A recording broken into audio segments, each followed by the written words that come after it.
We've got the latest Shohei Ohtani rumors. Will he still sign for over $500 million, even with the torn UCL? And why there's even more teams that are a threat to sign Ohtani? That's coming up next on Dodgers Dugout.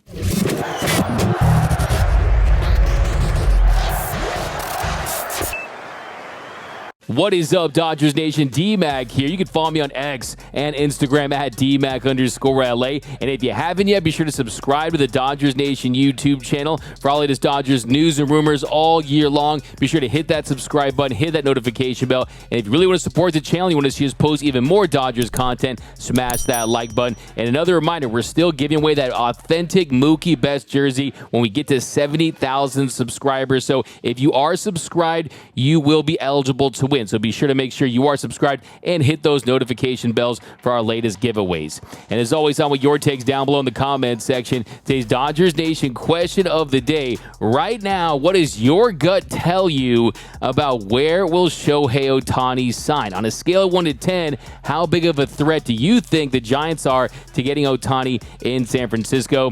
And for all latest Dodgers news, head over to DodgersNation.com. So it's been a while since we talked some Shohei Ohtani, but there have been some recent developments that could heavily impact his free agency and where he ultimately signs. And you know that's my job, to keep you up to speed on all things Shohei Ohtani, because one, the Dodgers are certainly going to be involved in trying to sign him, and two, he's the most coveted free agent in baseball history. This is going to be a historic free agency with Shohei Ohtani still possibly being able to sign a contract worth north of $500 million, even having that UCL injury, even having to undergo Tommy John surgery, even though he most likely won't pitch next season, he still could go down as signing the highest contract ever in sports history. So what are those recent developments? Well, first, he is done in Anaheim. This is according to the Athletics' Jim Bowden, who said Ohtani's time with the Angels is coming to an end. Now he's not going to say that publicly, but it's over. He spent 6 years with the Angels,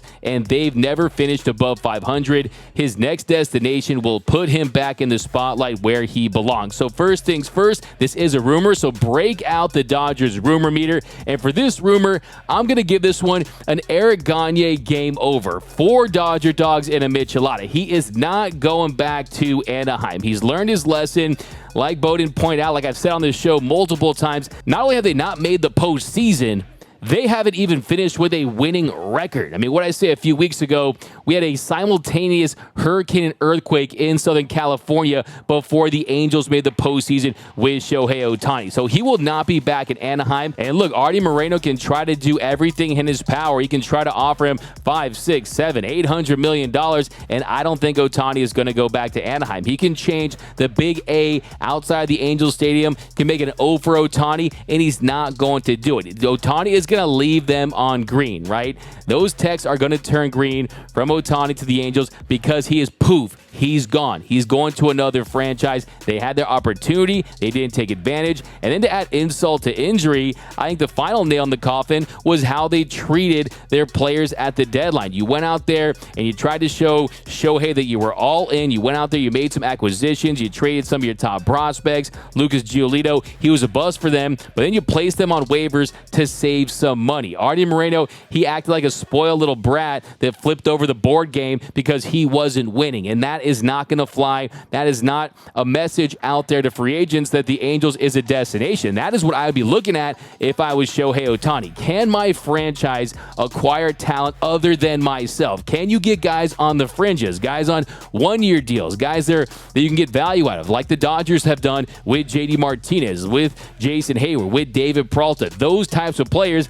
The answer for the Angels is hell no. There's not enough time. The answer for the Angels is hell no. They don't have the ability to acquire enough talent to convince him to stay. I think if you're Ohtani, you got to get the hell out of town. I've been there. I've been in press conferences at Angel Stadium with Shohei Ohtani. I've been right in front of him. It just feels small. It just does. It does not feel like, okay, this is where the most famous player on the planet should be playing. It just does not feel that way. And I think if you are Major League Baseball, you want him out of Anaheim. And I think that's what's important right now, is getting him to a franchise where, one, he can make the postseason, and two, he can continue to strengthen his brand and the brand of Major League Baseball. Because if you look at the sport right now, how many players are shutting down the mall? I call it the mall test, right? How many players, they show up to a mall, is it going to be a scene? Is security going to have to be involved? Maybe Aaron Judge, maybe Mookie Betts, Freddie Freeman, I'm not so sure. Maybe. I mean, there's not a lot of players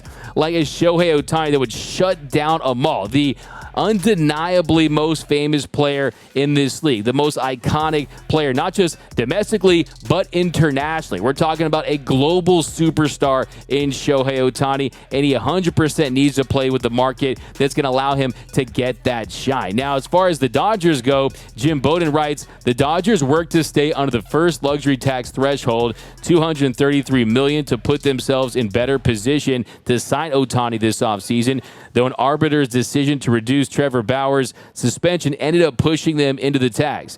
Still, team owner Mark Walter has never let finances limit President of Baseball Operations Andrew Friedman's efforts to make the Dodgers better, and I can't imagine him doing so in a pursuit of Ohtani. So the Dodgers have been consistently mentioned as one of, if not the most probable destinations for Ohtani for obvious reasons. One, you got deep pockets, you got resources, you got an abundance of talent, you have young talent, you've also proven that you are at the very least going to punch your ticket to the postseason each and every year. That has to be enticing for Ohtani. Also, the Dodgers were one of the few teams that were able to pitch Ohtani back in 2017. They were a team that I think would have ended up with Ohtani if you had the DH in both leagues. If you had the universal DH, I think he'd be in Dodger blue right now. Who knows? Maybe they would have won a couple World Series trophies together by now. So I think there's that natural connection, and I think you talk about the point he brought up about Mark Walter. And Mark Walter,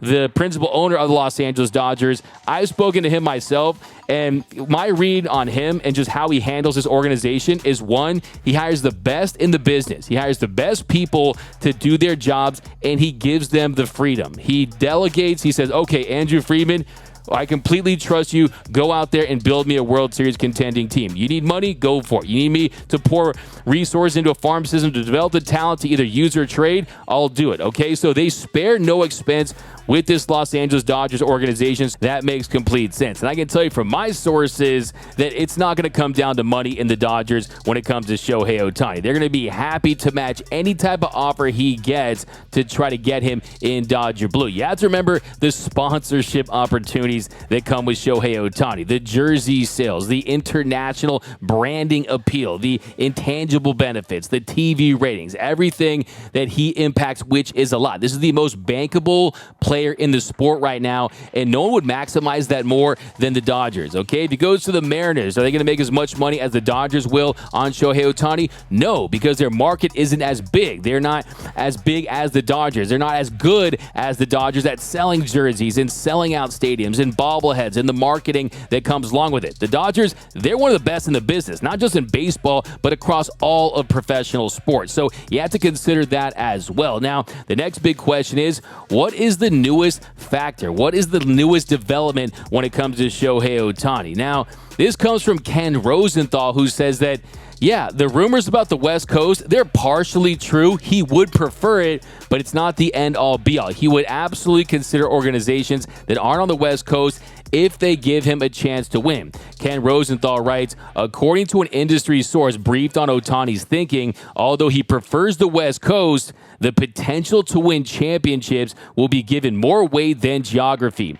as long as the team is willing to at least match the best offer he receives in free agency. So the big takeaways there are, one, it's not like he's going to go sign with the Tampa Bay Rays on a minimum just to win a championship. It says right there that as long as they match and give him the best chance to win a championship, then he will consider it. Then it's not about the geography, it's about the World Series. So it's not like he's going to go play at a heavily discounted rate somewhere just to go chase a title. That's not the case here, but it does open things up because for a long time, it was the Dodgers, it was the Giants, it was the Padres, it was the Mariners, teams on the West Coast. Naturally, it makes sense for Japanese players because the flight is shorter from the West Coast to Japan. So that makes sense. He has spent summers in Seattle, so he likes to stay on the West Coast. And although they're putting this out there, which makes a ton of sense, and if I'm Shohei Ohtani's agent, if I'm Nez Balello of CAA, his agent, this is what I'm doing too. I'm making all teams think that I'm considering all 30 teams out there. I'm not just going to lock it down to the West Coast. That's not a good thing to do when it comes to leverage, right? You want to open things up and maximize your value. But I also think too, at the end of the day, maybe after he signs, if it is ultimately with a West Coast team, we could hear leaks that he wanted to stay on the West Coast. Just look at the Trey Turner situation. During his year with the Dodgers, during his free agency, what they say? Oh, it doesn't matter. He will play on the West Coast. He'll consider the West Coast. And then he signs with the Phillies, and then it comes out that, oh, he wanted to be on the East Coast. So I think that a lot of this is placating by these agents, and they're doing their job. And that's really just the reality of it. Now, as far as where the Dodgers are at and how much they would pay him, should they still pay him $500 million? That is the big question right now. Well, Ken Rosenthal says that he still is going to get more than $500 million. And for me, I think it's a no-brainer. I mean, look what Aaron Judge got. He got $400 million, and he was older. So you're telling me his bat, which is better than Aaron Judge's as a whole, it's worth $400 million, and he can still come back and pitch. I mean, can you imagine how electric this would be?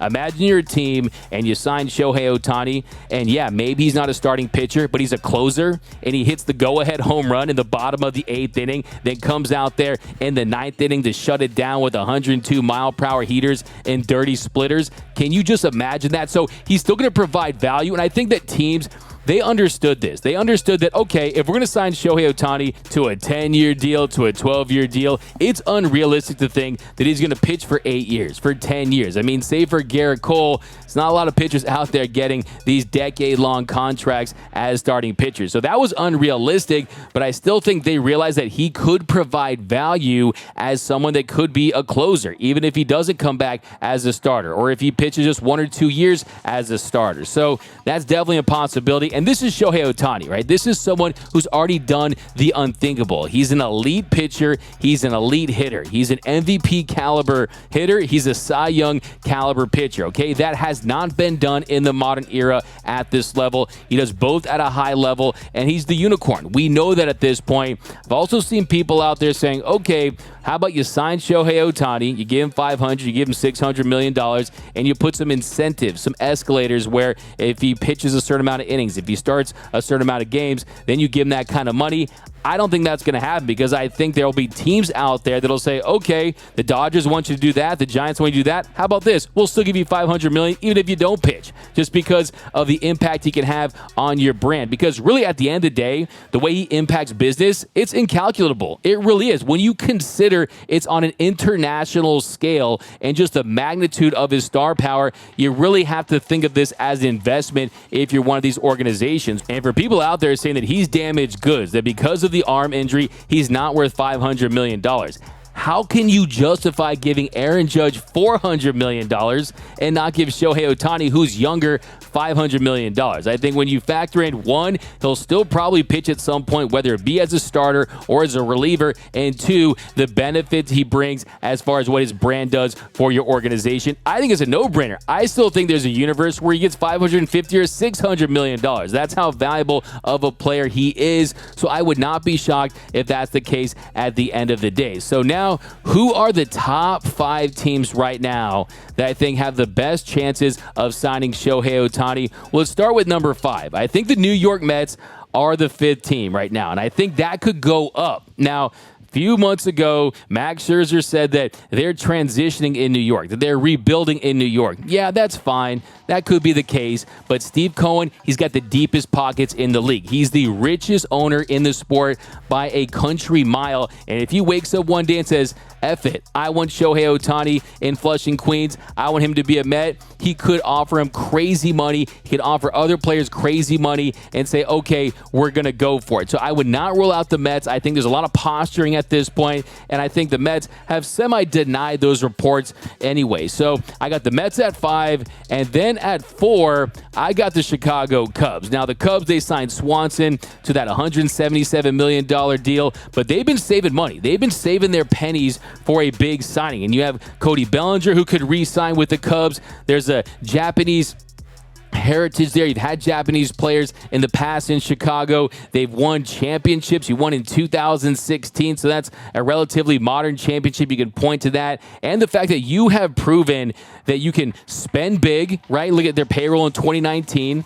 You have had marketable stars. You're in a big market in Chicago. You're an iconic stadium at Wrigley Field. So I think Chicago does make some sense. And look, right now, they're not even top 10 in payroll. So they have been saving up. And if Shohei Ohtani would entertain that, when you consider the young core they have in Chicago, it could make some sense. And then coming in at number 3, I've got the Seattle Mariners. I think the Mariners, they're the dark horse. They're the sleeper team because, yeah, they're not the big, flashy market, but it's the Mariners. And Ohtani grew up idolizing Ichiro Suzuki. He spends his summers there. They have some young talent on that team. You got J-Rod. You just signed Luis Castillo to that extension. They have some pieces. And let's not forget, remember when they outbid the Yankees for Robinson Cano? So they've had some big swings in the past, and if they think that, okay, Ohtani can be the missing piece to this puzzle and they can go for it, it might make some sense. He's already familiar with that division, so I would not rule out the Seattle Mariners. I also think their team's going to go after Blake Snell potentially. Could be a homecoming